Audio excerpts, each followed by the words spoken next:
전국에 계신 설춘환 멘티반 여러분 반갑습니다. 네, 저는 설춘환입니다. 저희 멘티 여러분들 수업 태도 대단히 좋다. 네, 숙제도 열심히 해주시고 또 잘 따라와 주기 때문에 저도 사실 굉장한 보람을 느낍니다. 저도 이제 조만간 박사과정 또 개강하면 또 최선을 다해서 또 쓰고 있는 책 또 열심히 뭐 이런 저만의 어떤 계획이 있는데 우리 멘티반 여러분들도 본인이 세웠던 계획 잘 이루시길 바라겠습니다. 설춘환 캠퍼스라고 하는 네이버 카페에서 조금 더 역동적으로 좀 더 열정적으로 함께 공부도 하고 또 정보도 공유하고 좋은 인맥도 쌓았으면 좋겠다 이런 생각이 들고요. 기회가 된다면 한 2월 달이나 3월 달에 한번 오프 모임도 한번 주선을 해보도록 하겠습니다.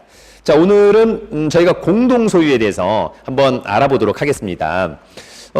경매나 이런 데 보면, 네, 공동으로, 그러니까 지분으로, 소유하는 건물 또는 지분으로 소유하는, 토지, 이런 것들이, 상당히 많다.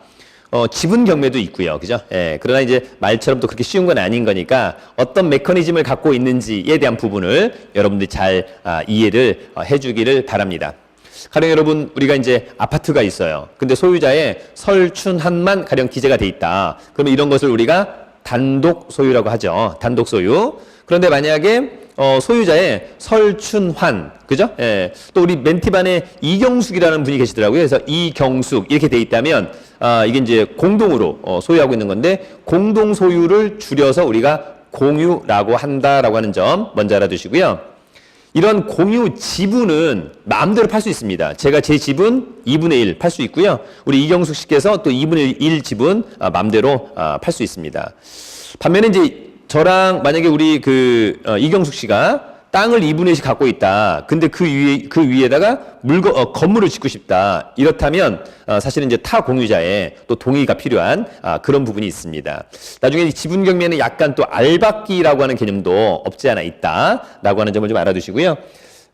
우리가 이제 지분의 형태로 소유하고 있는 경우 있고 가끔 보면 등기부에 지분의 표시가 없어요. 이를테면 어떤 땅이 있다. 근데 소유자의 뭐 이경숙 또는 안순주, 그죠? 예. 또는 뭐 최혜훈, 이런 분이 있다. 그러면 3명이 갖고 있는 것 같은데, 지분은 어떻게 갖고 있을까?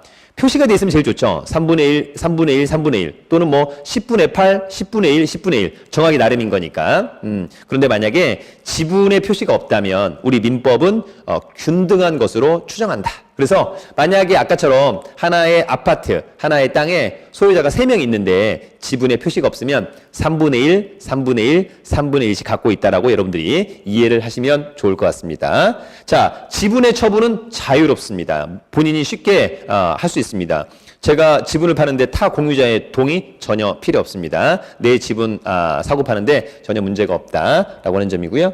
세 번째, 보존 행위는 각자 할 수 있다. 보존 행위는 뭐 이를테면 어떤 건물에 대해서 좀 뭔가 약간 해를 끼치는 뭐 이런 것들, 그래서 그런 걸 못하게 하는 이런 것들은 마음대로 할 수 있는데 단 관리 행위는 과반수의 동의가 필요하다. 대표적인 관리 행위가 여러분 임대차예요. 임대차. 만약에 제가 아까 얘기하는 안순주, 이경숙, 최혜훈 이렇게 3분이 갖고 있는 건물이 있다. 그런데 아까 3분의 1, 3분의 1, 3분의 1 지분씩 있다. 근데 그 중에 제가 이를테면 안순주 3분의 1 지분을 가지신 분하고 제가 임대차 계약을 체결했어요. 임대인 안순주, 임차인 설춘환.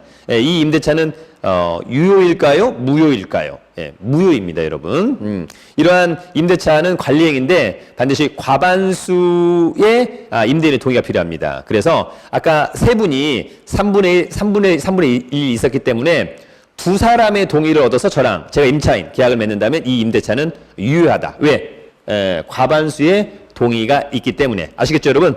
사람으로 과반수가 중요한 게 아니에요, 여러분. 지분이에요. 가령 아까 이경숙 씨가 10분의 8을 갖고 있고 최혜훈, 안순주 씨가 각각 10분의 1씩 갖고 있다. 근데 제가 최혜훈 씨와 안순주 2명의 동의를 받았다.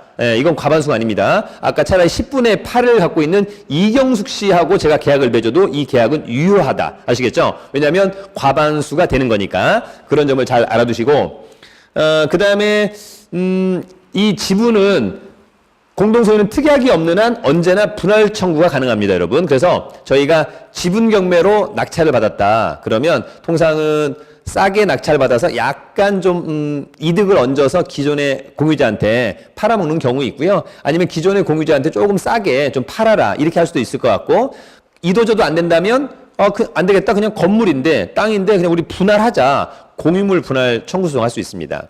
나중에 판결은 토지여서 나눌 수 있다. 그러면 판사가 나누라고 할 것 같고요. 건물이나 또 땅이 너무 작아 나눌 수 없다면 그냥 몽땅 경매로 가서 낙찰되면 낙찰된 가격을 가지고 니들 지분 비율대로 배당을 받아 먹어라. 이렇게 판결이 날 수 있을 것 같습니다.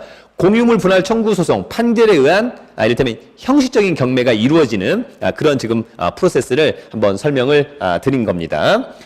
공유물 분할은 원칙적으로는 현물 분할 원칙, 원래 땅을 나눠야 된다, 건물을 나눠야 된다. 어렵다면 최악의 경우에 경매가 들어간다. 자, 지분은 공유자 우선 매수 신청이 가능하다라고 하는 점입니다. 만약에 아까 이를테면 이경숙, 최혜운, 안순주, 설춘아 이렇게 4명이 지분을 각각 4분의 1씩 갖고 있다. 그런데 만약에 이경숙 씨 지분이 경매로 넘어갔다. 예, 그러면 저 안순주, 최혜운 씨가 공유자 우선 매수를 할 수 있습니다. 세 사람이 공유자 우선 매수하면 각 지분 비율대로 공유자 우선 매수를 하게 되는 거고, 만약에 최혜운 씨하고 안순주 씨가 공유자임에도 불구하고 공유자 우선 매수를 하지 않는다, 저만 한다. 그럼 제가 몽땅 공유자 우선 매수를 할 수 있다. 이렇게 여러분들이 정리를 하시면 좋을 것 같고, 나중에 공유자 우선 매수 신청 가격과 관련해서는 만약에 1억 원에 나왔다. 그런데 아무도 안 샀어요. 유찰됐다. 근데 제가 공유자 웃으면서 하고 싶다. 예, 그러면 1억에 사게 되는 겁니다. 또 저도 한번 기다려서 8천만 원 떨어졌어. 예, 그래서 아무도 또 안 샀어. 그래서 제가 유찰됐어. 제가 공유자 웃으면서 하겠다. 그러면 저는 여러분 8천만 원에 사게 되는 거예요. 근데 만약에 입찰기일 날 누군가가 9,500에 낙찰을 받았다. 그럼에도 불구하고 제가 집행관 앞에서 제가 공유자 웃으면서 하겠다. 그러면 9,500만 원에 제가 사는 거예요, 여러분. 9,500만 원에 실제 낙찰을 받으신 분은 차순위로 가든지 입찰을 포기하든지 이렇게 하는 그런 부분들이라고 여러분들이 정리를 해주시면 좋을 것 같고, 공유자 우선 매수 신청은 딱 한 번만 사용할 수 있다라고 하는 점도 한 번만 정리하시고요. 여러분, 공유자는 입찰을 참여하는 거 아닙니다. 입찰 참여하지 않고요. 그냥 통상 매각의 결과 보고 공유자 우선 매수 하시면 될 것 같고, 원래 이제 우리가 여러분, 제가 어떤 아파트를 갖고 있다. 근데 제가 여러분, 사망했다. 사망했다. 그러면 그 아파트에 대한 소유권 누구한테 넘어가냐? 당연히 상속인한테 넘어가죠, 여러분. 상속인. 근데 만약에 제가 상속인이 없어요. 오로지 홀홀 단신이야. 아무도 없어. 그러면 이 아파트는 국유로 됩니다. 국고로 가는 겁니다. 그런데 만약에 여러분 중에 누구 A 그다음에 설춘한 이렇게 2분의 1 집을 갖고 있었는데 제가 아무도 없어, 상속인도 없고 아무도 없어요, 그죠? 근데 제가 만약에 사망했다. 그러면 저의 지분 2분의 1을 타 공유자가 가져갈 수 있다라고 하는 점도 우리 멘티반 여러분들이 잘 알아두시면 좋을 것 같습니다. 하여튼 여러분, 공부해보면 해볼수록 상당히 재미가 있는 거죠.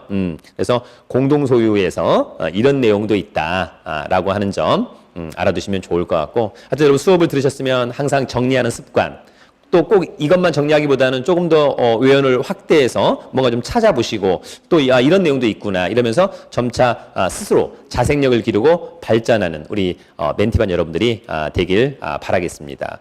기회가 된다면 직접 경매 또는 뭐 MPL, 세관공매 또는 온비드 공매, 매매, 급매, 분양권 이런 것들을 적극적으로 또 투자해보는 것도 좋겠다. 다만 최근에 어떤 정부의 규제가 상당히 심하다. 유연하게 따라갈 필요가 있다. 저는 이렇게 생각합니다. 절대 공권력에 대항해서는 안 된다라고 하는 점. 그리고 여러분, 자신이 없다면 조금 이렇게 느긋하게 기다려보는 것도 나쁘진 않다. 이런 생각이 듭니다. 개인적으로 보면 한 1, 2년은 조금 더 여유롭게 봐야 되지 않을까. 그런데 그 가운데서도 가격이 좀 싸고 여기만큼은 좀 미래 가치가 있다. 이런 데는 좀 적극적으로 투자를 해도 좋겠다. 이런 생각이 들고요. 오히려 주거용 부동산보다는 좀 토지라든지 상가 이런 쪽에도 좀 관심을 가져보면 어떨까. 네. 하여튼 여러분, 말이 좀 많았습니다만 항상 건강하시고 조금 더 여러분의 전화 조금 더 발전하는 그런 사람들이 되었으면 좋겠다. 이런 생각이 듭니다. 여러분, 오늘도 화이팅!